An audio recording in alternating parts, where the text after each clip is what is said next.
Welcome back, everybody. Looks like we have Alien Isolation up front once again.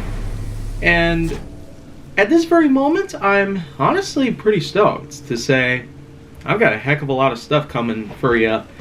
And so, if you're looking forward to seeing some more GWK content and whatnot, and yeah, I got tons of stuff that are on premiere mode, but it's only because I got a little hard drive issue going on right now, and on top of all that, some people out there are looking forward to other upcoming projects in the works.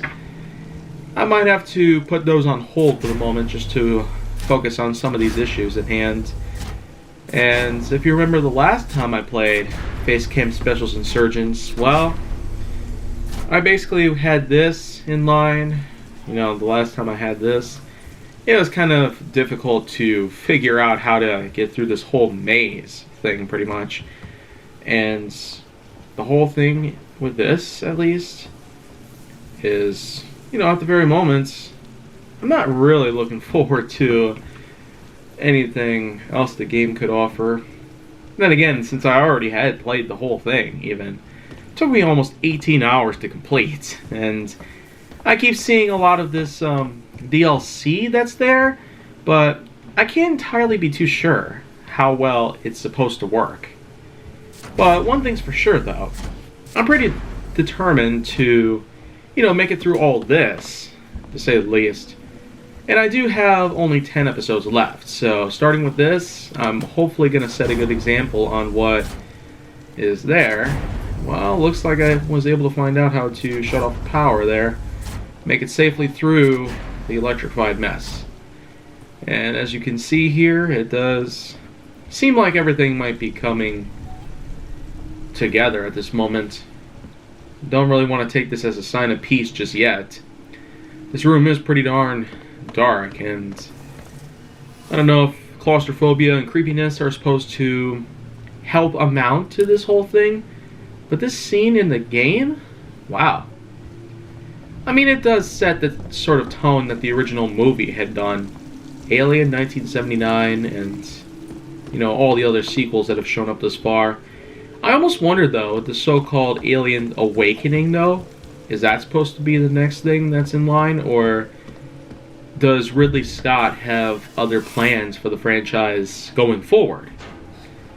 I don't really know exactly what he could be doing right now, but I sure hope that he does know how to make the franchise go further without any kind of damage.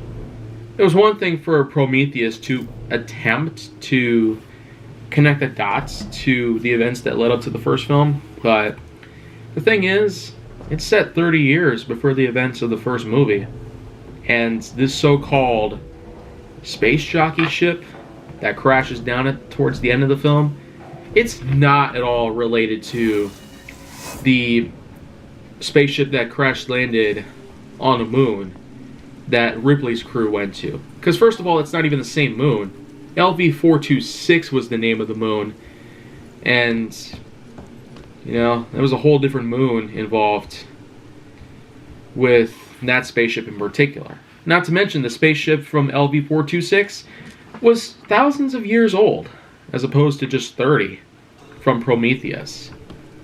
So, you could speculate all you want on that part, but if anything, it might only just be a slight inspiration, something that actually is a direct rip-off of the scene from the first Alien film, the way that it tries to make it seem like they're connecting the dots.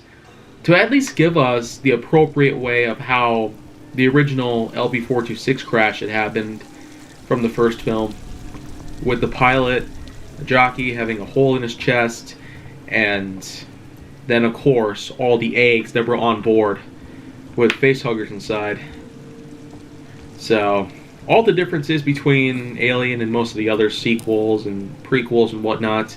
The prequel sequel, known as Covenant, though, if you remember when I talked about it on Films I Should Have Talked About years ago, Season 1, a couple of years ago, then you probably would have noticed a few key factors came into play here, like how I've referred to the fact that there was moments where an engineer, who was basically a being, that works alongside many other people canonically. Prometheus had sort of the same thing going on, but unfortunately, I mean, you could just think of it many other ways, but the aliens involved in Prometheus, first of all, were labeled deacons. Not necessarily the precursor to the xenomorph, but there was, however, a more organic sort of xenomorph in Covenant, which... What?! How did I die?! Oh my gosh! Oh man, I did not see that coming! Oh my gosh! Oh, impaled by the tail! Oh man, I did not see that coming. Wow. Oh man, and just when I was about to talk about the protomorphs, you know, that's now what they're canonically named in Covenant, but then a xenomorph comes out of nowhere and just stabs me to death. One impalement of the tail is what it takes to kill me, yeah.